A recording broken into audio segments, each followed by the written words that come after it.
Hello children, welcome to my Odia class. तो chapter 2 आमर over हो सारी। आज आम पढ़ा चैप्टर 3 जहाँ को ओडिया रे कह जाए पाठ 3। मु बुक रे मेंशन कर देछि, तमे माने भी निज बुक रे लिखिदेले खोजा को प्रॉब्लम हेबनी। विषयटीर ना होची राजा राममोहन राय। राजा राममोहन राय को विषय रे एबे आलोचना करिबा। माँ पुओ को डाकी कहले, पुओ खाइबु आस। रोषेई घरे खाइबा बढ़ा होइछि। किछि समय अपेक्षा करी माँ पुणी आसी देखिले पुओ राममोहन बसी एकलरे वाल्मीकि रामायण पढ़ुछि। माँ जानिथिले जे राममोहन गाधुआ सारी प्रथमे पूजा पाठ करी तापरे खाई जाए, किंतु आज तो बहुत डेरी हो गलानी। माँ पुणी कहले, पुओ भात ठंडा हो जिवो, आ खाइबु। फर्स्ट पैराग्राफ रे आमर अछि माँ पुओर दृश्य, जो थिरे पुओटी पाठ पढ़ुची। सेई पाठरे थिला तांकर वाल्मीकि रामायण। एते एकलय रे पढ़ुची जे माँ खाइबाकू सेई टाइम रे डाकिची, हेले पुओ को सुभिनी। भात ठंडा हे जिवो कहला परे मध्य से सुनी नाहांती। से पुओटी हेले राजा राममोहन राय, किंतु सबुदिन तांको नित्यकर्म पूजा पाठ सारी से सबु बेले खाइबाकू आसंती। किंतु आज एते से ध्यानर सहित वाल्मीकि रामायण पढ़ुथिले जे से माँ जेते थर डाकिले तांकू टोटाली सुना जाएनी। Second paragraph. किंतु राममोहन माँ को कथा न सुनिबा परि रहिले।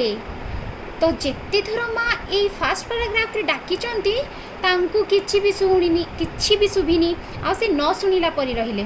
तेणु माँ रोषेई घर को जाई खाद्य थालीटी घोड़ाई देई निज कामरे लागिले। तो बार बार डाकिला परे गोटे माँ कौन करिवो, आसुनी तो कौन करिवि, नेकी रोषेई घरे माने किचन रे नेकी थालीटी घोड़े देले। खाइबा केते समय खोला रखिबा दरकार नहीं, सेथिपाई से निजे थालीटी घोड़े देले। से दिन राममोहन वाल्मीकि रामायण पढ़िबारे एपरी मन देइथिले जे बही छाड़ू नथिले।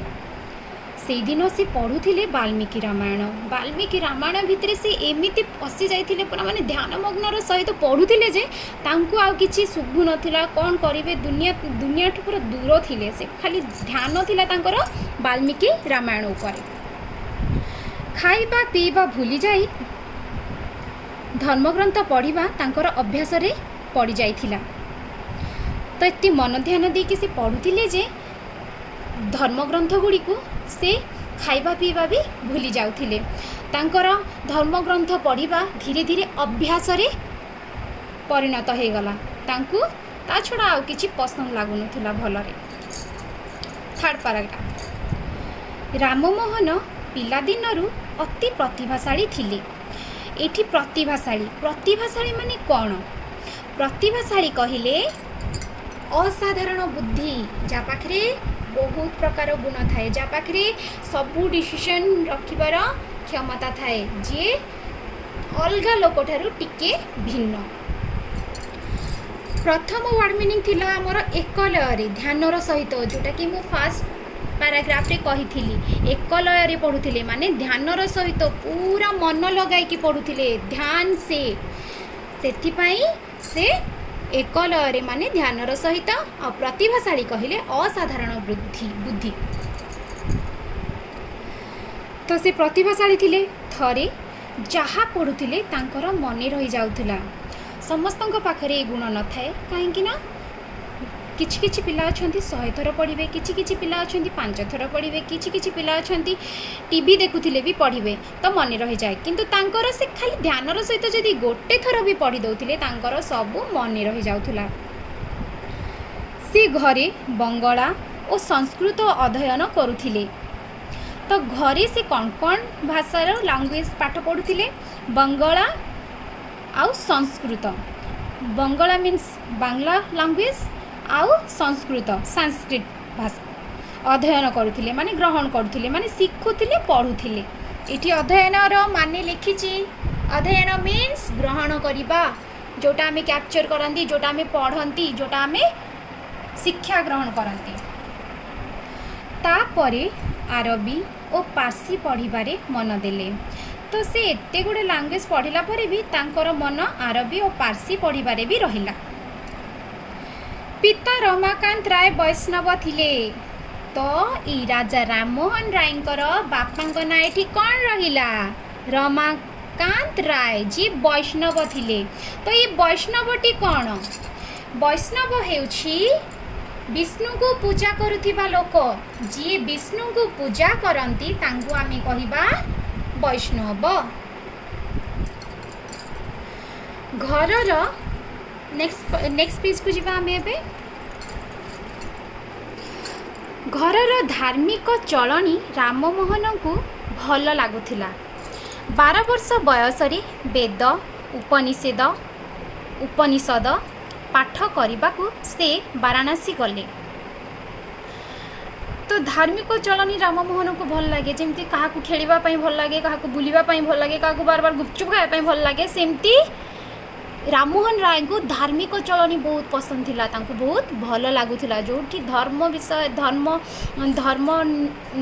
ଧର୍ମ ସହିତ ଲିଙ୍କ ଥିବ ଯାହା ବି, ତାଙ୍କୁ ସେଇ କଥା ଶୁଣିବାକୁ ଭଲ ଲାଗେ। 12 ବର୍ଷ ବୟସରେ ବେଦ ଉପନିଷଦ ପାଠ କରିବାକୁ ସେ ବାରାଣାସୀ ଗଲେ। ତ ବେଦ ଉପନିଷଦକୁ ସେ ପାଠ ପଢ଼ିବା ପାଇଁ କେଉଁଠିକି ଗଲେ ନା ବାରାଣାସୀ। ନାନା ଗ୍ରନ୍ଥ ପାଠ କରି ରାମମୋହନ ବୁଝିଲେ ଯେ ଏକମାତ୍ର ବ୍ରହ୍ମ ହିଁ ଶ୍ରେଷ୍ଠ। ସେ ଦୁନିଆ ଯାକର ଗ୍ରନ୍ଥ ଯେତେ ଥିଲା ଗ୍ରନ୍ଥ ସବୁ ପାଠ କଲେ, ମାନେ ପଢ଼ିଲେ, ବୁଝିଲେ। କ'ଣ ବୁଝିଲେ? ଏକମାତ୍ର ବ୍ରହ୍ମ ହିଁ ଶ୍ରେଷ୍ଠ, ବ୍ରହ୍ମ ହିଁ ଏକମାତ୍ର ଈଶ୍ୱର। ତାଙ୍କ କହିବା ମାନେ ଥିଲା ଯେ ଭଗବାନ ହେଉଛନ୍ତି ଜଣେ, କେବଳ ତାଙ୍କରି ପୂଜା କରିବା ଉଚିତ। କିନ୍ତୁ ତାଙ୍କ ପିତାଙ୍କର ବିଚାର ଅଲଗା ପ୍ରକାରର ଥିଲା। ସେ ହିନ୍ଦୁ ଧର୍ମର ସବୁ ଦେବଦେବୀଙ୍କୁ ମାନୁଥିଲେ ଓ ପୂଜା କରୁଥିଲେ। ତ ଏଠି କ'ଣ ହେଇଛି? ବାପ ପୁଅ ଟିକେ ଅଲଗା ଟାଇପ୍ର। କ'ଣ ପାଇଁ ନା ବାପା ଚାହୁଁଥିଲେ ମୋର ଯେତେ ଠାକୁର ଅଛନ୍ତି, ଯେତେ ମୂର୍ତ୍ତି ଅଛି, ମୁଁ ଅଲଗା ଅଲଗା ସମସ୍ତଙ୍କୁ ଏମିତି ପୂଜା କରିବି। କିନ୍ତୁ ଯିଏ ରାଜା ରାମମୋହନ କ'ଣ କରୁଥିଲେ? ରାମମୋହନକୁ ଏହା ପସନ୍ଦ ନଥିଲା। ସେ ଚାହୁଁଥିଲେ ଯେ ଦୁନିଆରେ ଭଗବାନ ହେଉଛି ଜଣେ, ତ ତୁମକୁ ଜଣକୁ ହିଁ ପୂଜା କରିବା ଦରକାର। ଅନେକ ରୂପ ଥିଲେ ମଧ୍ୟ ଭଗବାନ ଜଣେ। ଏଥିପାଇଁ ବାପ ପୁଅଙ୍କ ଭିତରେ ବେଳେବେଳେ ଝଗଡ଼ା ମଧ୍ୟ ହେଉଥିଲା। ଶେଷରେ ବାପ ପୁଅଙ୍କ ଝଗଡ଼ା ଏପରି ବଢ଼ିଗଲା ଯେ ରାମମୋହନକୁ ଘର ଛାଡ଼ିବାକୁ ପଡ଼ିଲା। ଶେଷରେ ବାପ ପୁଅଙ୍କ ଝଗଡ଼ା ଏପରି ବଢ଼ିଗଲା ଯେ ରାମମୋହନଙ୍କୁ ଘର ଛାଡ଼ିବାକୁ ପଡ଼ିଲା। ତ ରାମମୋହନ ଆଉ ବାପାଙ୍କ ଭିତରେ କେବେ ପଟିଲାନି। ସେଇଥିପାଇଁ ସେମାନଙ୍କ ଭିତରେ ଝଗଡ଼ା ହେଲା ବାରବାର। ତ ରାମମୋହନକୁ ଘର ଛାଡ଼ିବାକୁ ପଡ଼ିଲା। ନେକ୍ସଟ, ତାପରେ ରାମମୋହନ ଦେଶ ଭ୍ରମଣ ଓ ଶାସ୍ତ୍ର ଅଧ୍ୟୟନରେ ମନ ଦେଲେ। ତ ଯେତେବେଳେ ଘର ଛାଡ଼ିଲେ ସେ ଦେଶ ସବୁ ଭ୍ରମଣ କଲେ, ମାନେ ବୁଲିବାକୁ ଗଲେ। ସେ ଆଉ କେତୋଟି ଭାଷା ମଧ୍ୟ ଶିକ୍ଷା କଲେ। ଯେତେଟା ଭାଷା ଶିଖିଥିଲେ ତାଠୁ ଅଲଗା ଭାଷା ମଧ୍ୟ ଶିଖିଲେ। ଅନେକ ଧର୍ମଗ୍ରନ୍ଥ ପାଠ କଲେ। ବହୁତ ଗୁଡ଼ାଏ ଧର୍ମଗ୍ରନ୍ଥ ପାଠ କଲେ, ମାନେ ପଢ଼ିଲେ, ବୁଝିଲେ। ସେ ବୌଦ୍ଧ ଧର୍ମର ଆଲୋଚନା ମଧ୍ୟ କଲେ। ବୌଦ୍ଧ ଧର୍ମ ହେଉଛି ବୁଦ୍ଧଦେବଙ୍କୁ ପୂଜା କରୁଥିବା ଲୋକ, ଯେଉଁମାନେ ବୌଦ୍ଧ ଧର୍ମ ବିଷୟରେ ତାପରେ ସେ ଆଲୋଚନା କଲେ। କିନ୍ତୁ ଏଥିରେ କେବଳ ଲୋକ ତାଙ୍କର ବିରୁଦ୍ଧାଚରଣ କଲେ ଓ ତାଙ୍କୁ ଜୀବନରେ ମାରିଦେବା ପାଇଁ ଚକ୍ରାନ୍ତ କଲେ। ରାମମୋହନ କୌଣସି ପ୍ରକାରେ ନିଜର ଜୀବନ ବଞ୍ଚାଇ ଘରକୁ ଫେରି ଆସିଲେ। ତ ରାମମୋହନ ଯେଉଁ ସବୁ ପଦକ୍ଷେପ ନେଉଥିଲେ, ଯାହା ବି କରିବାକୁ ଚାହୁଁଥିଲେ, ସେଇଟା ଲୋକମାନଙ୍କର ଧର୍ମ ବିରୋଧ ଭାବିକି ଲୋକମାନେ ତାଙ୍କୁ ଘୃଣା କରୁଥିଲେ ଆଉ ରାଗୁଥିଲେ। ସେଇଥିପାଇଁ ନିଜ ଜୀବନ ବଞ୍ଚେଇ ସେ ଘରକୁ ଫେରି ଆସିଲେ। କିଏ ବି ହଉ, ନିଜ ଧର୍ମ ବିରୋଧରେ ଯଦି କିଏ କହିଲା, କିଛି ବି କଥା କହିଲା, ଆମକୁ ରାଗ ଲାଗିବ। ସେଇଥିପାଇଁ ସେ ଲୋକମାନଙ୍କୁ ଯେତେ ବୁଝାଇବା ପାଇଁ ଚେଷ୍ଟା କଲେ ତାଙ୍କ କଥାକୁ କେହି ମାନିନଥିଲେ। ନେକ୍ସଟ, ରାମମୋହନ ନାନା ଧର୍ମଗ୍ରନ୍ଥ ଭଲ ଭାବରେ ପାଠ କରିଥିଲେ। ମୂର୍ତ୍ତି ପୂଜା ଉଚିତ ନୁହେଁ ବୋଲି ତାଙ୍କର ଧାରଣା ହେଲା। ସେ ଯେତେ ଧର୍ମଗ୍ରନ୍ଥ ପାଠ କରିଥିଲେ, ମାନେ ପଢ଼ିଥିଲେ, ତାଙ୍କୁ ଏତିକି ଫିଲ୍ ହେଲା ଯେ ମୂର୍ତ୍ତି ପୂଜା ହେଉଛି ଠିକ୍ ନୁହେଁ। से जेतेबेले मूर्ति पूजा विरोध में कहवाक आरंभ कले लोक मैंने तांको कथा ग्रहण कले नहीं। जदि मंदिर आमे जाउथबा आमको कि मना करिवो कि मंदिर जानी काईंगिरे मूर्ति पूजा करूचु तो निहाती राग लागिवो। तो लोक मैंने तांको विरोध कले, रागिले बहुत, तांको कथा को कहीं ग्रहण कलेनी, कहीं एक्सेप्ट कलेनी। से माने राममोहन को धर्म विरोधी बोली निंदा कले। तो समस्ते तांको धर्म विरोधी कहीकि निंदा कले, माने गाली कले, अपमानित कले। किंतु धर्म नाम रे चलीथिबा अनाचार और अनीतिर राममोहन प्रतिवाद करुथिले। से किंतु धर्म ना रे जेते सब अनाचार चलीथिला, अनाचार माने एठी लिखिची अनाचार कहले अत्याचार, पुणी आ गोटे कौन अच्छी अनाचार आउ अनीति, जहाँ नीति विरुद्ध रे थिला। तो अनाचार कहले एठी अत्याचार रहिला। आगो को भ्रष्टाचार पड़िबा, भ्रष्टाचार कहले पाप आचरण, जोटा कि खराब आचरण थाए। अनीतिर राममोहन प्रतिवाद करुथिले। प्रतिवाद रो माने लिखि देछि एठी, प्रतिवाद कहिले विरोध करिबा बा आपत्ति करिबा, एक्सेप्ट न करिबा। जो कथा हमको भल न लगिला आमे ताकू मना करिबा, सेटा को कहा जाए प्रतिवाद बा विरोध करिबा। सेही समय रे आम हिंदू समाज रे अनेक भ्रष्टाचार और अंधविश्वास रहिथिला। एथि मध्यरु सबुठारु अधिक दुखदायक थिला सती प्रथा। तो ये सती प्रथाटी कौन बुझिबा, ध्यान देकी समस्ते सुनिबा। स्वामी मरीगले स्त्री को स्वामीर चितारे पकाई अति निष्ठुर भाव में पड़ी दिया जाउथिला। तो को स्त्रीर स्वामी जदि मरी जाउथिला, स्त्री बंची थिले भी ताकू नेकी ता स्वामीर चितारे माने जो नियारे पोड़ा होथबो ताकू इच्छा नथिले भी जबरदस्ती नेकी से नियारे पोड़ी दउथिले। एही समय रे राममोहनଙ୍କ बड़ भाई जगमोहनଙ୍କର मृत्यु होइथिला। तो ठीक ही सती प्रथा जो टाइम रे चालू थिला, से टाइम रे कौन हैला, राममोहनଙ୍କର बड़ भाई थिले जगमोहन, तांकर मृत्यु होइथिला, डेथ हो जाइथिला। सती प्रथा अनुसार तांको विधवा स्त्री को स्वामी को चितारे बसाई दिया गला।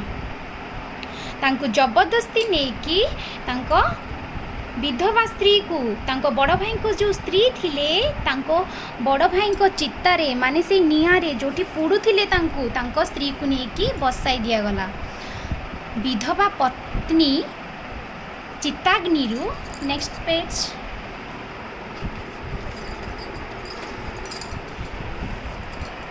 चिताग्नि रे जो बसई थिले तांको स्वामी को जो थिला जो नियारे जळौ थिले सेठी तांको नेकी पोड़ीबा पई रखी देथिले। तो चिताग्नि रु डेई पड़ी प्राण विकल रे दौड़ी पळेले। जदि कोनोसी मनीष बंची थिबो ताकू जीवंता जळा हबो तो निहाती कष्ट लागिबो। तो से मरिबा को चाहू नथिले, सेठी पई तांको स्वामीर चितारु डेईकी पळेले दौड़ीकी। किंतु लोक माने तांको धरी आनी चितारे पकाई पोड़ी देले। से जेते थर दौड़ीकी पळौथिले लोक माने तांको धरी आनिले, टाणी आनिकी जबरदस्ती तांको चित्तारे पकेकी पोड़ी देले। एते दर्दनाक एते कष्टदायक थिला सती प्रथा। एई भयंकर दृश्य राममोहन को खूब बाधिला।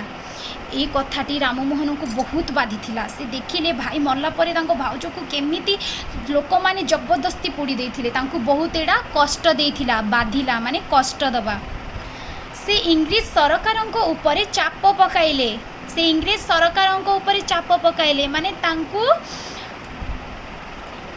तांको प्रेशर कले। सतीदाह प्रथा बंद हेबा पाई आईन हेला। तो से कौन कले, सतीदाह प्रथा बंद करिया पाई जहाँ भी तांकर दरकार थिला से कामटी करिले आउ इंग्लिश मानक ऊपर प्रेशर पकेले। राममोहन मध्य भारतीय मानकु शिक्षित कराइबा पाई कॉलेज खोलाई थिले। से ब्राह्म धर्म नामक एक नुआ धर्म चलाई थिले।